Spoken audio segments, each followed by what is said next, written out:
good morning everyone. Angels surround to all of you. My name is Kimypedia, and at this particular video we are going to make an introduction to qualitative research. What is qualitative research and some of the important things that you will have to know about qualitative research. I know that the audience are senior high school teachers or senior high school students who are currently tackling qualitative research in their curriculum. Now, shall we start? Okay, I have in here some notes regarding qualitative research to help us traverse understanding regarding qualitative research. Now, I will put this particular board nearer to you. Make a screenshot of it. Yeah, and then save it so that you can use it in other times. And I would suggest, if you would like, you could actually consider downloading this video and playing this video whenever you are not doing anything else, or if you think that this particular video can help increase your understanding of qualitative research. Now, I will try my best to deliver this to you in such a way that it is going to be easier for you to understand it. Qualitative research is a research that focuses on a social phenomena. In our discussion regarding inquiry, I have emphasized to you that any type of inquiry starts with a phenomenon. Phenomenon is something that you can observe in nature, or something that you can observe in the society, that is observed through your senses, using your senses. Your smell, your taste, your touch, your sight, and even your hearing.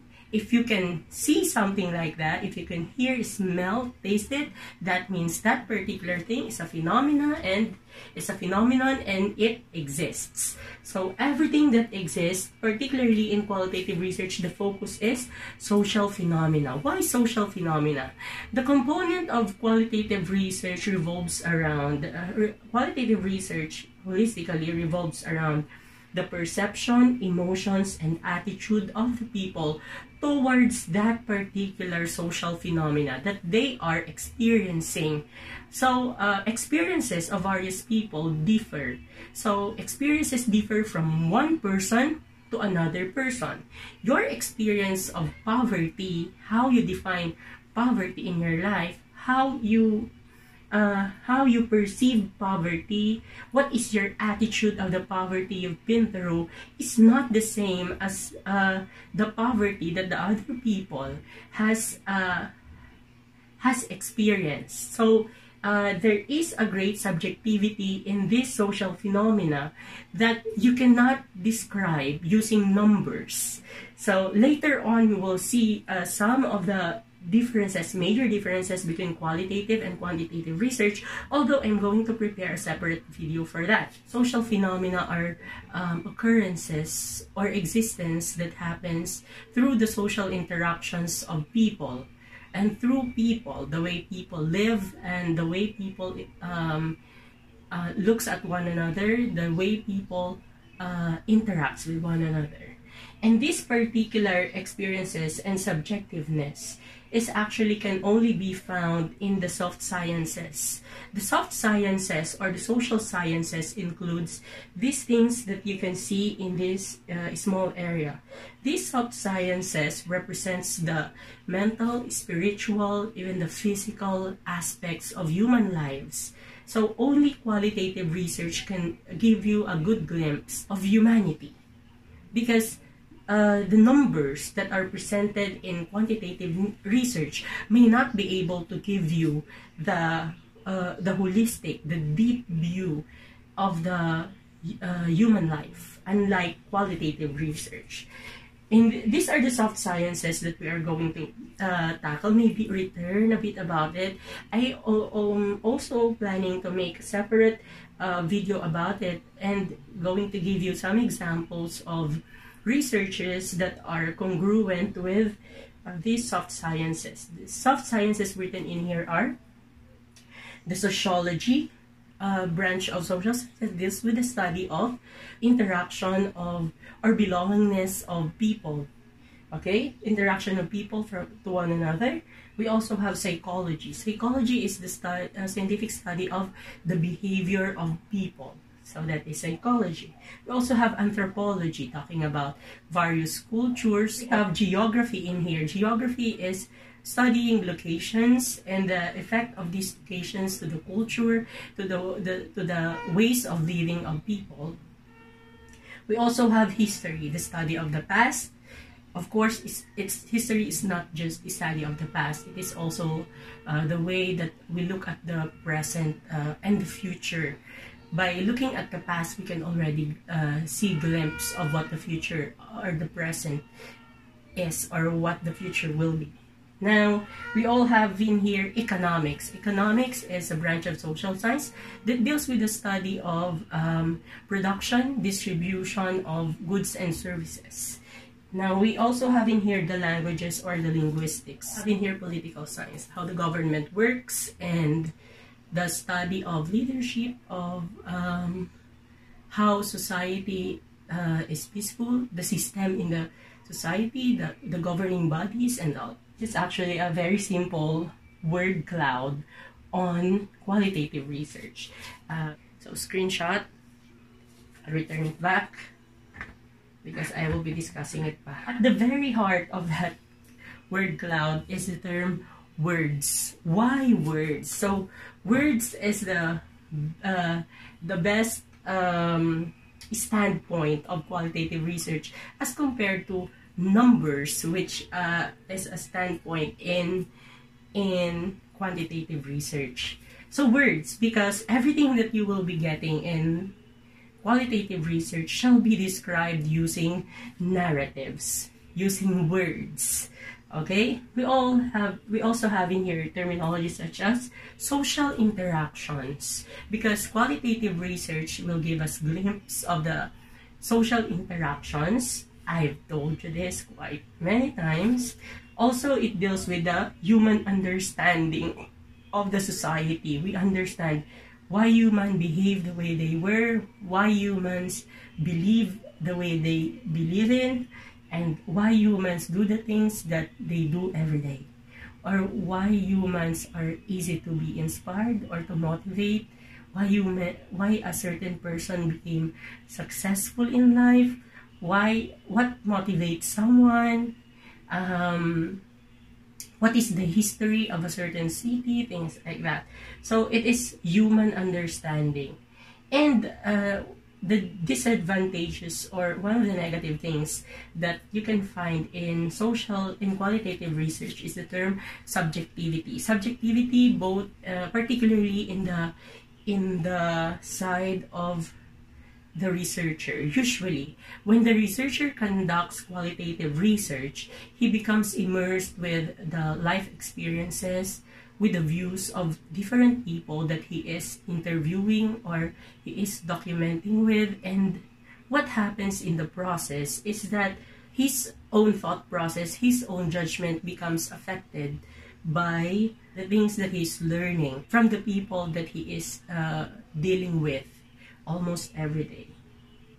So one of the characteristics, again, of qualitative research is highlighted here: flexible but rigorous. Later on, I will try to discuss it with you.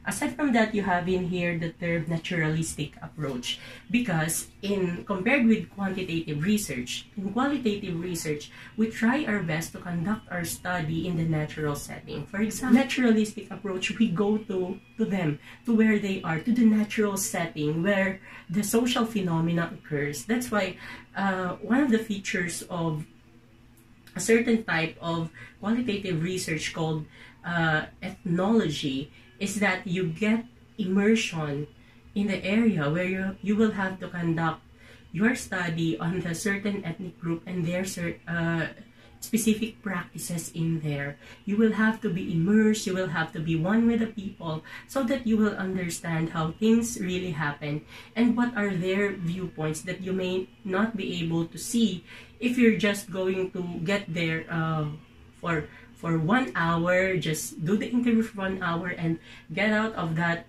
community. So that is a big no-no in the qualitative research, but that is usually what happens whenever you are in a quantitative research. Usually, quantitative research even happens in controlled situations or controlled settings. So here we have naturalistic approach and not scientific approach, where you get to manipulate the variables. You get to set the you have controlled variables, then you get to manipulate other variables to suit your study, to really see how a particular thing, an introduced situation, will affect the natural process of that particular subject. Now we have in here the term visuals, another one highlighted in there. Visuals, because presenting qualitative research would need you to present visuals such as pictures or photos and video, so that it makes it more reliable and valid. Unlike in various TV shows, for example, where they redo the scene. So in qualitative research, you will have to see the scene as it happens. You have to be there as it happens, so that you will get to record it or document each and every step that particular social phenomena is happening. The way that documentaries are being made here in the Philippines and also even abroad. So eyewitness is, I am discussing eyewitness because it has been internationally awarded for many times, because of its great visual presentation and of course general analysis and presentation of a social phenomena that may include child labor, another part of poverty, child labor, and different phases of child labor I have seen actually, and of course some other social phenomena that may actually touch the lives, inspire other people, particularly the ones who have who can give to provide, so that they may be inspired or motivated to give back to the world and to begin appreciating their lives. This qualitative research, based on my words just a while ago, is very much known to do societal changes. They are important. They can impact society if done properly and presented properly. So usually another terminology here is the thematic approach. As you go through qualitative research, what is not presented in the documentaries that qualitative research the paper has is the thematic approach. It's like the summary of everything that you have gone through. So for example, what a thematic approach, you create themes, you create themes based on the answers, based on the data that you have gathered, based on the answers during the interviews, based on the pictures or the videos that you have seen, based on the observed behavior that you have. So these themes are significant in developing the findings of your study, in developing also your core, as that particular study can move forward and develop into something else. So at this very lower level, I have in here, in the middle level, I have in here the goal. So the very goal is to provide rich narratives of societal complexities through flexible but rigorous methods. Again, those are not my own words. Of course, I have read it somewhere and all. I do not have proper citation. I am so sorry. But this is how I interpret qualitative research and its goal: providing rich narratives of the societal complexities through flexible but rigorous methods. Flexible but rigorous methods because your methods, the interviewing part, the focus group discussion, if you may have, the video taking, the picture taking, are actually flexible. So, halimbawa, for example, you have been in that particular society for community for 1 week, and you think you got the data, every data that you have, and based on your plan, you only need 1 week to conduct it. Actually, in real research, I mean 1 week is not really enough. So after which you move away, then suddenly when you are organizing the data, you think you still need some other things to see, to witness, then you go back again and you look for this information through, you find out about this information again through the same methodology that you have conducted, just that it is not the same anymore since you know better as time goes by. Okay, so but it is rigorous because it takes months, it takes actually years in some cases, or at least a week to really have the data that you need in presenting the results of your research. Now, I have in here the examples of qualitative research that you can work with. So, do a screenshot if you may. Okay. Natabunan pa yung iba. Wait lang ha, baka mahulog. Okay, we have in here poverty. That's number one. I told you, poverty. But please specify in describing poverty. For example, the different descriptions of child labor in eyewitness documentaries. So different types of child labor, different types of difficulties being experienced, or you have experienced, your neighborhood has experienced. For example, in a certain neighborhood I know, there are children who have been, what do you call that? Have been left by their parents who passed away through cancer. So, what are the experiences of these people who were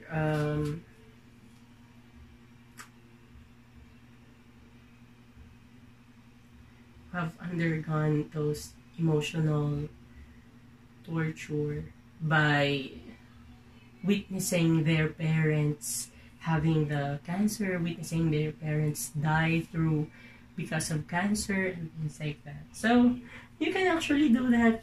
Okay, different forms of poverty, please, like just about anything.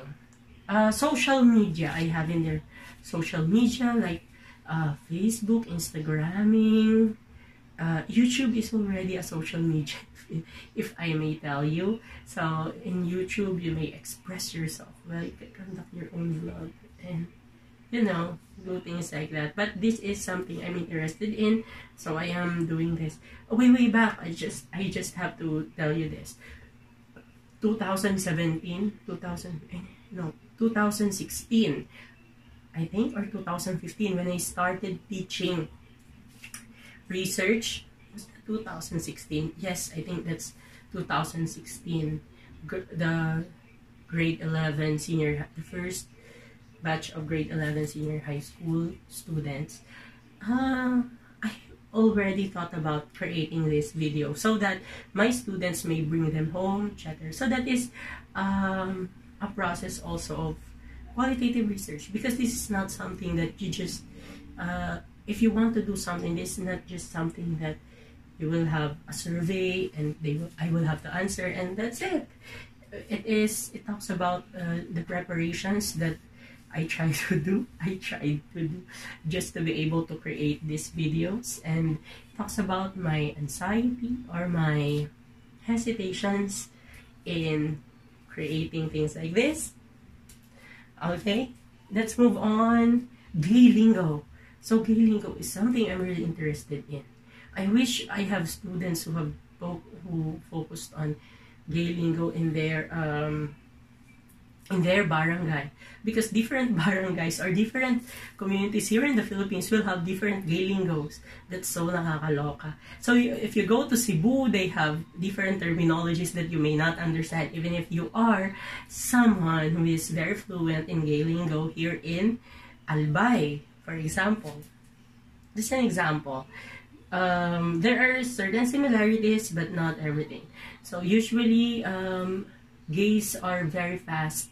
Queers particularly, they are very fast in learning those words. So they and other people who have not been exposed to the lingo will not really understand just about everything that they are talking about. So I have heard them quite a lot. Somehow I started understanding it already, but not so much. Okay. We also have, when you talk about success of the people, that is, we also have in here happiness. We have K-pop. We will talk about K-pop, K-pop addiction, the lived experiences, things like that. Leadership, the sachet economy of the Philippines. And last but not the least, one of the topics that we did with my students who we won 3rd place in the municipal level, it's called folk healing. So the case study of the folk healers, it was that case study or phenomenology, folk healers in a certain barangay in Libon Albay. Okay, so that's it, everyone. If you have questions, comment down below, and I will see if I can answer them. Thank you once again, and angels around.